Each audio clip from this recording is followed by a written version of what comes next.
Kosterman. This is Advanced Interpersonal Communication. I teach it as deception, lying, and truth-telling.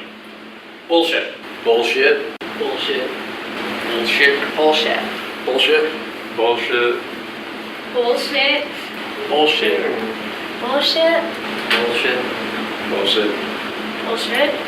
It's one of those words that we just kind of use every so often. We all know what it is. Our class studies it. Our class also studies deception, lying. It's what makes the world go around. It's what makes us function. It's what brings people together. It's the development of human relationships. Deception, truth-telling, lying, are they the same thing? Who knows? My students are finding out. My students are exploring some of these major issues this semester. And here are some of their key responses.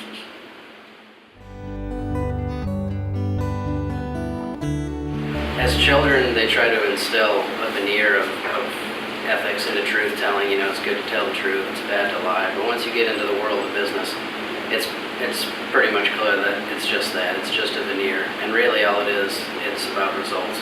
So, I mean, there may be an ethic to truth-telling, but really people that lie and people that cheat to get ahead, they're going to get ahead. And that's really what our society rewards. I think that it's not that people are getting better or worse at telling if somebody can lie or not. I think people are actually getting better at lying.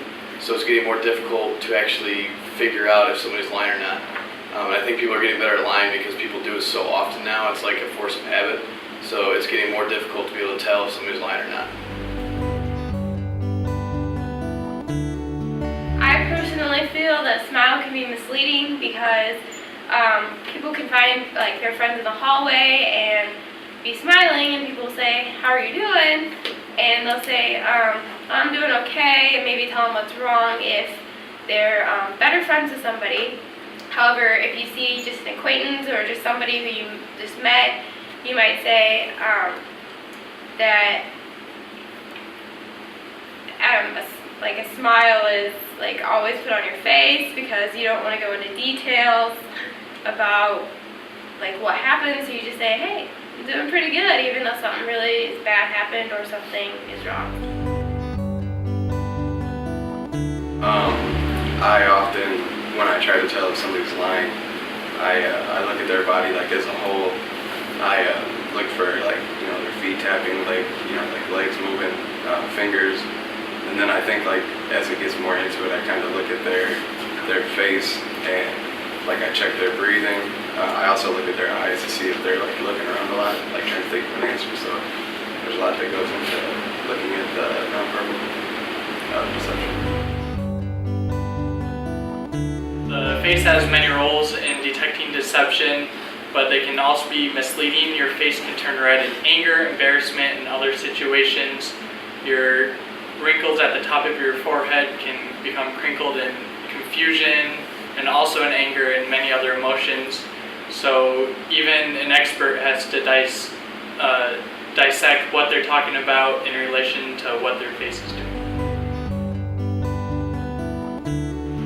I disagree because if we have to use deception as kind of a way to keep the peace, like we told everybody how we feel all the time and we're honest about it, there'd be a lot more violence and war than there is now.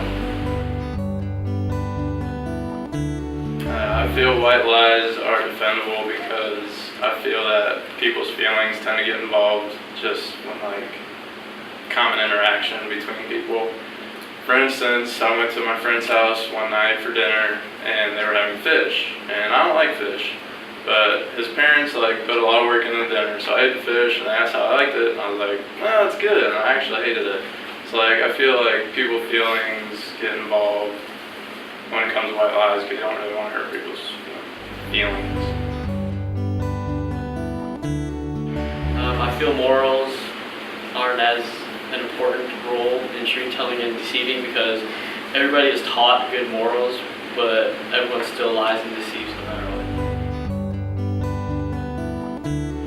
I believe there are acceptable instances of deception, particularly in cases regarding hopelessness in certain people's lives. A good friend, even if a situation is dire, still tries to use a form of deception to make something seem better to someone they care about, such as a parent or a child. In turn, I think that the person, obviously they won't feel as hopeless anymore about a situation, so it's kind of like an encouragement thing. Well, as children, we pretend because that's how we learn. You role play, you learn how to act in society, and I think adults still do that to this day. We pretend, we role play because it puts us in situations so that we will know how to act if that situation arises.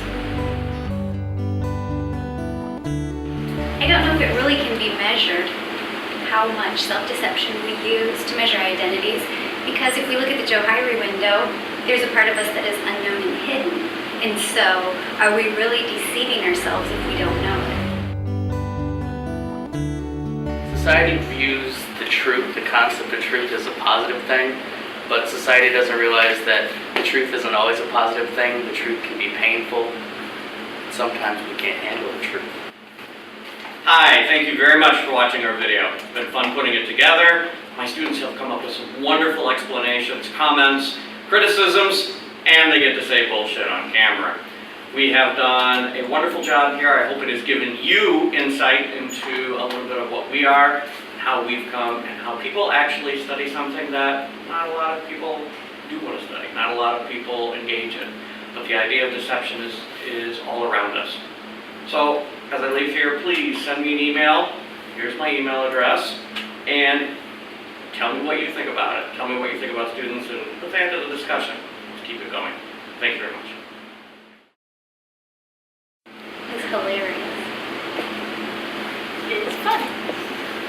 Is what makes the country run. Is entertaining. It's mysterious. Is shooting the shit. It's mandatory. It's a naughty word that we can use in this class and I won't use in a lot of other classes. Keeps things exciting. It's everywhere. Everybody does it. Is an art form.